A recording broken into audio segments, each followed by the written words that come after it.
Ukraine's counteroffensive against Russian forces has yet to gain traction, as some overly optimistic observers predicted.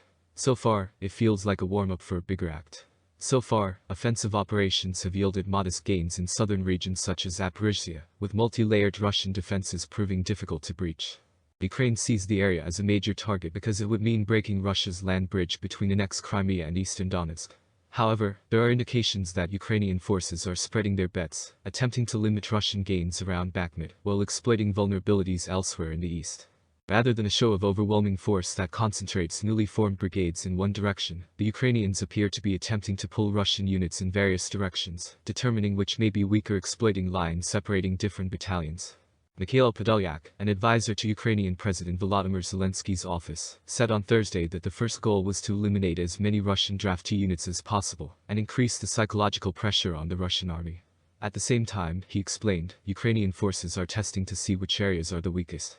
This has included new assault operations around Bakhmut, with the goal of forcing the Russians to send more units to defend a city that took them more than 6 months to destroy and occupy. On Friday, Ukrainian Land Forces Commander Alexander Syrsky stated that the Russians continue to move some of the most combat-ready units to the Bakhmut direction. Perhaps more surprisingly, there are signs that the Ukrainians are on the offensive near the city of Donetsk, where there has long been a frozen line of contact, and further south around the equally static but highly kinetic Volodar front. The Ukrainians have the luxury of picking and choosing which areas to attack, whereas the Russians must defend a meandering front line nearly 1,000 kilometers, 621 miles, long, with some units that have already been walled and patched up. Still, it is a daunting task.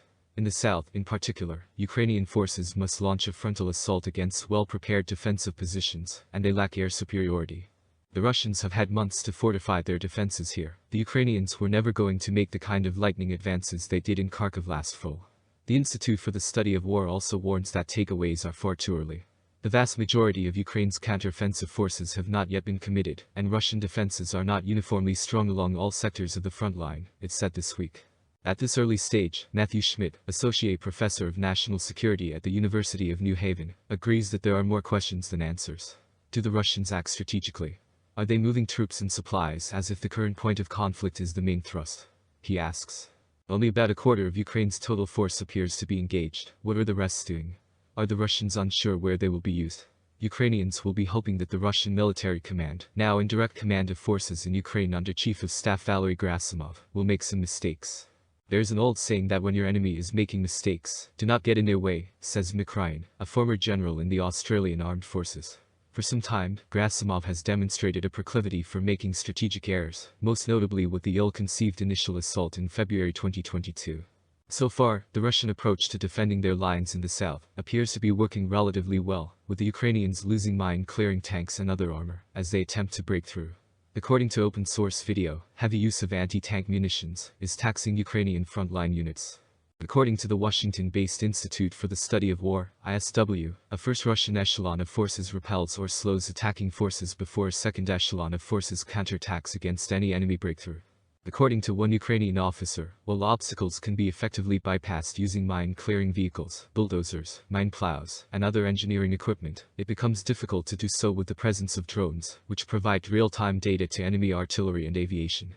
It is worth noting that Russian units from the 58th Combined Arms Army are among the most effective in the military in one hotly contested area. Following the lackluster performance thus far, the Russian Air Force could become a critical factor in the coming weeks, according to Matthew Schmidt, Associate Professor at the University of New Haven. That will depend on how effectively they use glide bombs. Are their rotary aircraft capable of flying safely? In other words, has their Air Force returned to the fray as a result of their understanding of how to counter Ukrainian air defense measures? A senior Ukrainian officer told CNN on Friday that Russian airstrikes and artillery were making progress difficult. Their aviation operates in waves, just as it did in Vietnam and Afghanistan. They work continuously, all day long, by helicopters or airplanes, and they work all day, a deputy battalion commander with the Separate Territorial Defense Brigade told the CNN team near Zaporizhzhia. Ukrainian units in the area have had to adapt, frequently disbanding into smaller groups that are less easily detected. Schmidt believes the Ukrainians will have to learn quickly. Are troops learning the maneuvers required to successfully breach Russian lines, in order to teach and lead the next wave of the offensive? This learning effect is critical to the success of the counteroffensive's main thrust.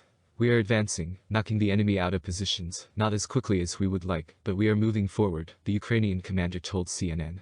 The enemy is already panicking in places, throwing reserves in here.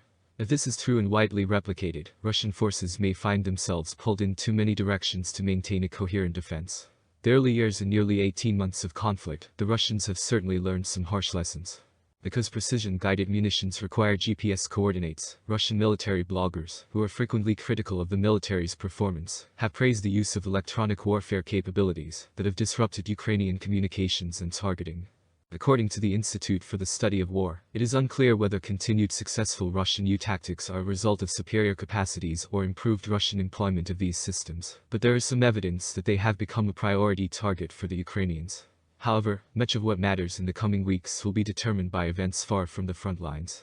The Ukrainian targeting of rear positions, command centers, ammunition and fuel depots will have an impact on Russian capabilities, as will the decisions and survival of both sides' mid and senior officers. According to Ukraine, who also writes the blog Futura Doktrina and closely follows the conflict, if they can limit fuel and ammunition availability for Russian combat forces, the Ukrainians will limit Russian responses to their tactical or operational penetrations and constrain the mobility of Russian reserves. We also will not be able to watch the counteroffensive unfold in real time. There will be snippets of information and geolocatable video that is frequently several days old, but both sides will prioritize secrecy. Furthermore, as one Ukrainian officer puts it, operational success is not only capturing positions, but also maintaining momentum and advancing after breaching enemy defenses. The story of Ukraine's initiative to wrest control will be determined by where that momentum develops. The extent to which it develops may alter the course of the conflict and influence how it concludes. According to foreign policy veterans Richard Haass and Charles Kuchin, by the time Ukraine's anticipated offensive is over, Kiev may also warm to the idea of a negotiated settlement, having given its best shot on the battlefield, and facing growing constraints on both its own manpower and help from abroad.